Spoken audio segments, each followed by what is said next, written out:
Success, grand success. ദൈവം തുണച്ചു. ഞാനാകെ ടെൻഷനിലായിരുന്നു. ഒന്ന് പ്രാർത്ഥിച്ചോ. ഈശ്വര. കല്യാണം ഉറപ്പിക്കാൻ ഇനി കുടുംബക്കാരുമായിട്ട് അങ്ങോട്ട് ചെന്നാ മതി. അല്ല ഗണപച്ചേട്ടാ, ആ. ഇത്തരം കാര്യങ്ങൾക്ക് കുടുംബക്കാരെ ബുദ്ധിമുട്ടിക്കണോ? ഇത്തരം കാര്യങ്ങൾക്ക് കുടുംബക്കാർ തന്നെയാണല്ലോ ബുദ്ധിമുട്ടേണ്ടത്. ഇത് പാൽ കച്ചവടമല്ല. ശരിയാണ്. പക്ഷേ ഈ എന്താ കുടുംബക്കാരില്ലേ? കുടുംബക്കാരില്ലേന്ന് ചോദിച്ചാ അങ്ങനെ പ്രത്യേകിച്ചൊരു കുടുംബക്കാരില്ല. ചേട്ടാ, ഗണപച്ചേട്ടാ, ഏയ്, ലോകമാവുന്ന തറവാട്ടിൽ നമ്മളൊക്കെ വെറും അന്തേവാസികളല്ലേ ഗണപച്ചേട്ടാ? ഇന്നലെ കണ്ടവനെ ഇന്ന് കാണുന്നില്ല, ഇന്ന് കണ്ടവനെ നാളെ കാണുന്നില്ല, നാളെ കണ്ടവനെ മറ്റന്നാൾ കാണുന്നില്ല, മറ്റന്നാൾ കണ്ടവനെ നാലാം നാൾ കാണുന്നു. അത്രക്കങ്ങ് പോണ്ട. കടപൂട്ട്. കടപൂട്ടാൻ. അപ്പൊ അച്ഛനില്ലേ? ഉണ്ട്. ഞാൻ രണ്ടാം കെട്ടിലെ മോനാ. അമ്മയോ? അച്ഛൻ മൂന്നാമതൊന്നുകൂടി കെട്ടിയപ്പോ അമ്മ കെട്ടി തൂങ്ങി ചത്തു. അങ്ങനെ ഞാൻ ഒറ്റയ്ക്കായി. അപ്പൊ നിന്റെ അച്ഛൻ്റെ ഒരു വിത്തുകാളയായിരുന്നല്ലേ? വെറുതെ അല്ല മോനൊരു പാൽ കച്ചവടക്കാരനായത്. വലിയൊരു തറവാട്ടിലെ പെണ്ണിനെ പ്രേമിക്കുമ്പം അവൾക്ക് കച്ചിത്തുണ്ട് കാലിത്തിന്റെ കൊടുത്ത് തൊഴുത്തി കെട്ടി പോറ്റാമെന്ന് കരുതി നീ മുഖത്ത് ചാണാൻ വഴികളായി. ഞാൻ ഗണപച്ചേട്ടാ, എന്നെ മെഴുകരുത്. എനിക്ക് അവളെ വേണം. കാല് പിടിക്കാം. എഴുന്നേക്ക്. എന്തായാലും കുളിച്ചു, ഇനി നനഞ്ഞു കയറാ. 1000 കള്ളം പറഞ്ഞു ഒരു കല്യാണം നടത്താവുന്ന. ഏതായാലും ഒരു തറയുടെ കല്യാണത്തിന് ഒരു തറ പരിപാടി എന്നെ ആസൂത്രണം ചെയ്യാം. ഇത് എന്റെയും കൂടെ ആവശ്യമായി പോയില്ലേ? രാവിലെ ചേട്ടന് തന്നെ പറഞ്ഞിട്ടല്ലോ. അത് നീ ശ്രദ്ധിച്ചോ? അതെന്താ? അത് താനെ അറിയും. സാമ്പത്തിക സഹായാവും. അല്ലല്ല, ചേട്ടന്റെ കിഡ്നി വീക്കാണോ? എന്താ എന്റെ മുഖം കണ്ടപ്പോ അങ്ങനെ തോന്നിയോ? അല്ല, സഹായം കിഡ്നി രൂപത്തിൽ മറ്റാണോ പ്രതീക്ഷിക്കുന്ന സംശയം. അങ്ങനെയാണെങ്കിൽ അത് നീ എനിക്ക് തരില്ലേ? നീയാ? ഹലോ, ആളല്ല. ഇല്ലേ? പിന്നെ കാല് കാത്തിരണ. നിങ്ങൾ ഓരോരുത്തർക്കുള്ള ഫീസ് ഞാൻ അവരോട് സംസാരിച്ചിട്ടുണ്ട്. പറഞ്ഞതുപോലെ പാതി എടുത്തിട്ട് പാതി എനിക്ക് തരണം. തനിക്ക് 10,000 രൂപ പറഞ്ഞിട്ടുണ്ട്. ഓക്കെ. അതായത് അതിന്റെ 5000 രൂപ ആശാൻ. അല്ല, 50 രൂപ എടുത്തിട്ട് ബാക്കി 9,950 രൂപ എനിക്ക് തരണം. എന്റെ പൊന്നാശന മുനിസിപ്പാലിറ്റി ഒരു ലീവ് എടുത്തിട്ടാണ് ഈ വേഷം കെട്ടൊക്കെ കേട്ടത്. ലീവോ? അതെ. മുനിസിപ്പൽ ഡിപ്പാർട്ട്മെന്റിൽ തനിക്ക് ഉണ്ടോടോ അങ്ങനെ ഒരു സംഭവം? വെയിറ്റ് ചെയ്യണേ. പുറപ്പെടുന്നതിന് മുമ്പ് എല്ലാരും കാശ് മേടിച്ചോണേ. സോറി. സ്വല്പം വൈകി. കാലത്ത് തന്നെ 2 ചാവടിയന്ത്രത്തിന് ഒരു 600 ലിറ്റർ പാൽ കൊടുക്കാണ്ടായിരുന്നു. ഒരു മംഗളകാര്യത്തിന് പുറപ്പെടുമ്പോഴാണോ തന്റെ ചാവടിയന്ത്രം? സാമ്പത്തികം ഉണ്ടെങ്കിലല്ലേ ദാമ്പത്യം ഭദ്രാവുള്ളൂ എന്റെ കൺപച്ചേട്ടാ. എങ്കിൽ ഇവരുടെ സാമ്പത്തികം താൻ ആദ്യം ഭദ്രമാക്ക്. ഇത് തന്റെ ചിറ്റപ്പൻ, നമസ്കാരം. ഇത് 2 അമ്മാവന്മാര്. ആയിക്കോട്ടെ. അത് അമ്മായി, ഇത് അമ്മ.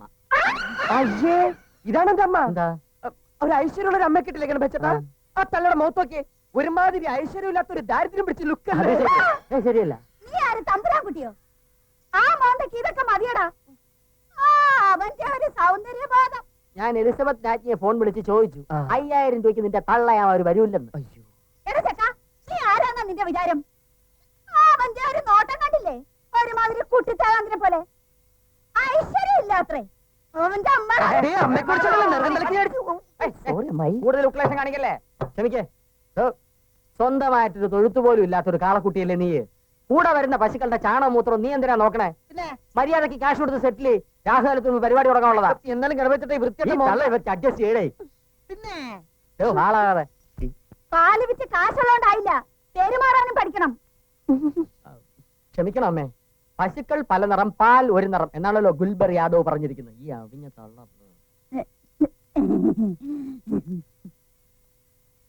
ചിറ്റപ്പന്റെ പേര് പറഞ്ഞില്ല. ഞാൻ പത്രോസ്. പത്രോസ്. പത്രാധിപരെന്ന് പറയായിരുന്നു. ജോലിയല്ല, പേരാ ചോദിച്ചത്. അത് പിന്നെ പത്രത്തിലായതുകൊണ്ട് തട്ട് കിട്ടുമെന്ന് ഭയന്ന് പല പേരുകളിലാണ് എഴുതുന്നത്. യഥാർത്ഥത്തിലുള്ള പേര് കൊരട്ടിയിൽ ഗോപാലകൃഷ്ണൻ നായർ. അതെ, കൊരട്ടിയിൽ ഗോപാലകൃഷ്ണൻ നായർ. അച്ഛൻ എന്താ പറഞ്ഞത്? അച്ഛനും മകനും തമ്മിൽ കണ്ടിട്ട് 10 വർഷത്തിലേറെയായി.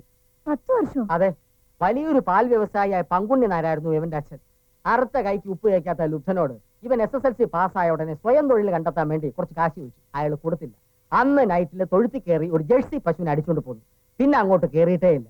ഇന്ന് ലക്ഷപ്രഭുവായ പാൽ കച്ചവടക്കാരനാണ് ജഡ്ജ് നൈറ്റ് രാജീവ്. എന്നാലും കല്യാണം എന്നൊക്കെ പറയുമ്പോ അച്ഛന്റെ അനുഗ്രഹവും സഹകരണവും ഒക്കെ വേണ്ടേ? അല്ല, പ്രത്യക്ഷത്തിലല്ലെങ്കിലും അച്ഛന്റെ അറിവോടെ തന്നെയാണ് അമ്മ വന്നത്. പിന്നെ കുടുംബക്കാരായിട്ട് ഞങ്ങളൊക്കെ ഉണ്ടല്ലോ. എത്രയും പെട്ടെന്ന് നമുക്ക് ഇതങ്ങ് നടത്തണം. സദ്യവട്ടം ഗംഭീരമായിരിക്കണം. 4 കൂട്ടം പ്രസവരെങ്കിലും വേണം. ഉണ്ടാവും ഉണ്ടാവും. മൂത്തവളുടെ നിശ്ചയം കഴിഞ്ഞിട്ടേ പറ്റൂ. അല്ല, മൂത്തവളുടെ കാര്യം ഇപ്പൊ തന്നെ തീരുമാനിക്കാം. ഞാൻ എവരെ ഒന്ന് യാത്രയാക്കിയിട്ട് വരട്ടെ. പുറപ്പെടാം. എഴുന്നേറ്റ്. മതി മതി മതി. ഓ, അവരെ ഹാപ്പി ആയിട്ട് യാത്രയാക്കി. ഇനി ഗീതുമോളുടെ കാര്യം കൂടി നമുക്ക് അങ്ങ് തീരുമാനിക്കണം. എന്താ പിന്നെ ഇനി ഇത് ഉടനെ വേണം. ഇന്നലെയാണ് മോള് ഞങ്ങളോടെല്ലാം പറഞ്ഞത്. ഒരു ഷോക്ക് അടിച്ച പോലെ തോന്നിയല്ലേ? ഒരിക്കലും ഇല്ല. പഴയ കാലം അല്ലല്ലോ. ആ. വിവാഹം എന്നൊക്കെ പറയുമ്പോ മക്കളുടെ ഇഷ്ടമല്ലേ നമ്മൾ നോക്കേണ്ടത്. അമ്പടി കല്ലി എന്നെക്കാൾ ഒരു മുഴ മുന്നിലെറിഞ്ഞു.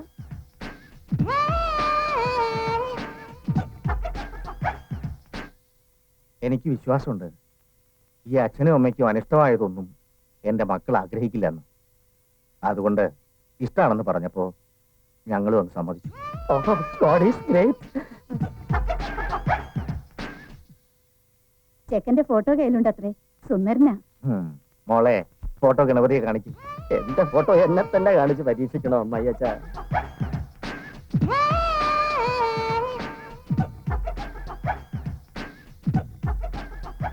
ഇതാ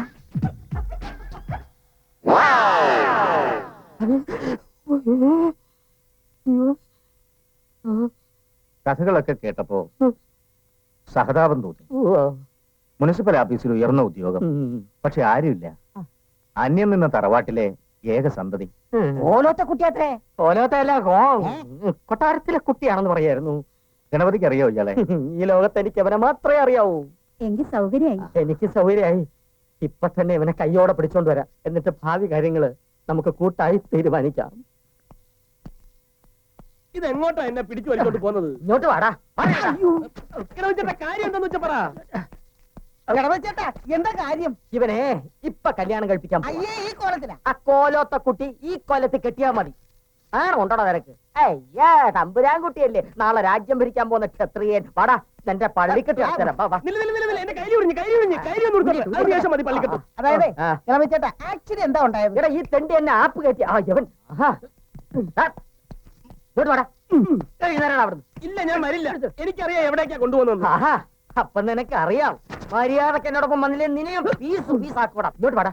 എന്റെ തലയിൽ കയറിയിരുന്ന് എന്റെ കണ്ണിനെ എന്നെ മുളകുടച്ച് തേച്ചല്ലടാ നന്ദി കേട്ടവനെ. നന്ദിയേട് കാണിച്ചതല്ല ഗണപതി ചേട്ടാ. പോയാലൊരു വാക്ക്, കിട്ടിയാലൊരാനാന്ന് കരുതി ഒന്ന് ഇടിച്ചു കയറി നോക്കിയതാ. ആ ജാരസന്തതി, തോട്ടി വാങ്ങാൻ ഗതിയില്ലാത്തവൻ ആനയെ വാങ്ങാൻ മോഹിക്കരുത്. തന്തയില്ലാത്തവൻ.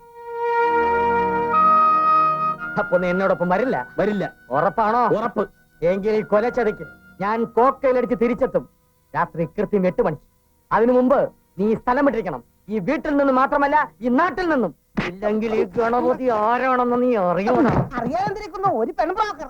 ബ്രോക്കർ നിന്റെ തന്ത. നിന്നെ ഇവിടെ കണ്ടുപോരുത്. ഇതൊരു സാമ്പിൾ മാത്രം. സമ്പൂർണ്ണ വിവാഹോ നഹി.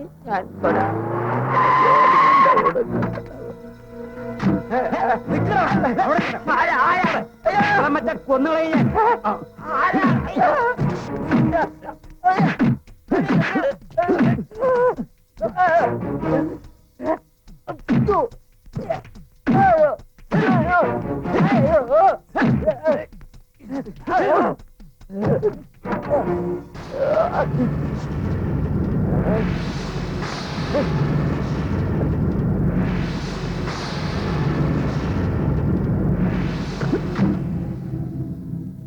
എഴുന്നേക്കാൻ പറ്റുമെങ്കിൽ എഴുന്നേക്കാം.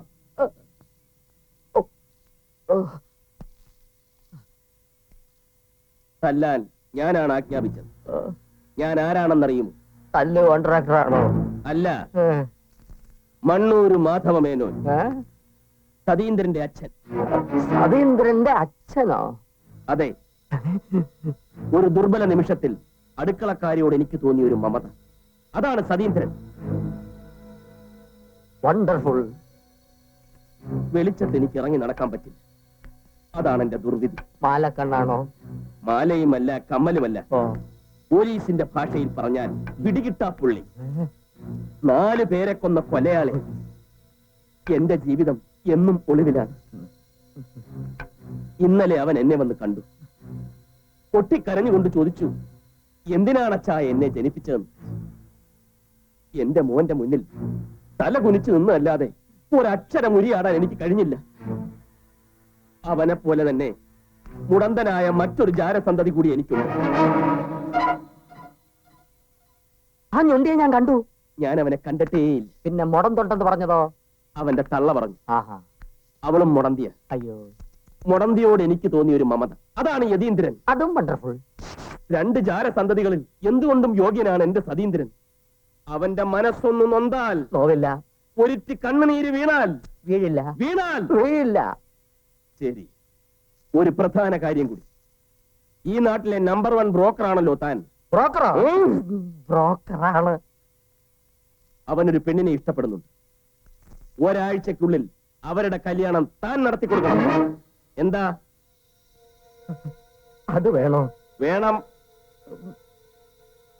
ഇല്ലെങ്കിൽ തന്റെ വലത് കൈയും ഇടത് കാലും ഈ ശരീരത്തിൽ ഉണ്ടാവില്ല.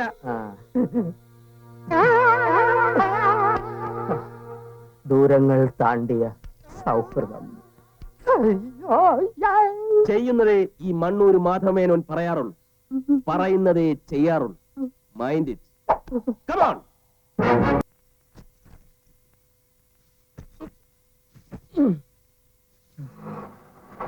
എവിടെ നടന്നത്?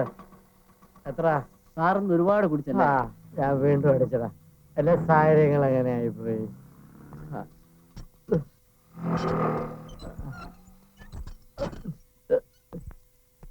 സതീന്ദ്ര, സതീന്ദ്ര, തുറച്ചു നോക്കണ്ട. 8 മണിക്ക് ഇനി 10 മിനിറ്റ് കൂടി ഉണ്ട്. ഇപ്പൊ തന്നെ കാലിയാക്കിയ. നീ പോവില്ല, നീ എങ്ങും പോവില്ല, നിന്നെ വിടില്ലടാ.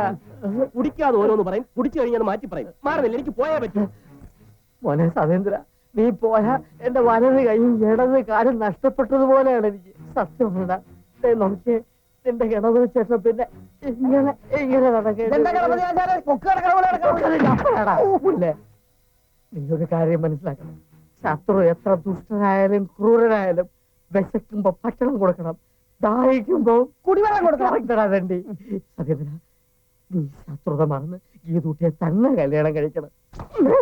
പറയുന്നു, വഴിയെ പോയവരൊക്കെ കയറി പ്രേമിച്ച പെണ്ണെ കല്യാണം കഴിക്കാൻ എന്നെ കിട്ടില്ല. അയ്യോ, നീ എങ്ങനെ പറയുന്നു സതീന്ദ്ര? നീ കൊടുക്കുന്ന ചെളിവെള്ളം പോലെയല്ല, പരിശുദ്ധയാണവൻ. ഞാൻ മോഹിച്ചതല്ലേ ഉള്ളൂ, പ്രേമിച്ചവൻ നീയല്ലേ. വേണമെങ്കിൽ ഇവിടെ താമസിക്കാം, പെണ്ണിനെ കെട്ടുന്ന പ്രശ്നമേ ഇല്ല. അയ്യോ, അങ്ങനെ പറയരുത് സതീന്ദ്ര. ഈ ഒരു കാര്യത്തിന് മാത്രം എന്നെ നിർബന്ധിക്കരുത്, പ്ലീസ്. അപ്പൊ എന്റെ വലത് കൈയും ഇടത് കാലും നീ കൊടുത്തേ അടങ്ങും അല്ലേടാ? ഇത് കുറെ നേരമായല്ലോ, വലത് കൈയും ഇടത് കാലും. അതെന്താണ്? അത് ഞാൻ വെറുതെ പറഞ്ഞതേ ഉള്ളൂ. ഇല്ല, എന്ത് ത്യാഗം സഹിച്ചും ഈ കല്യാണം ഞാൻ നടത്തും. ഈ ഗണപതി നടത്തും. നോക്കോ.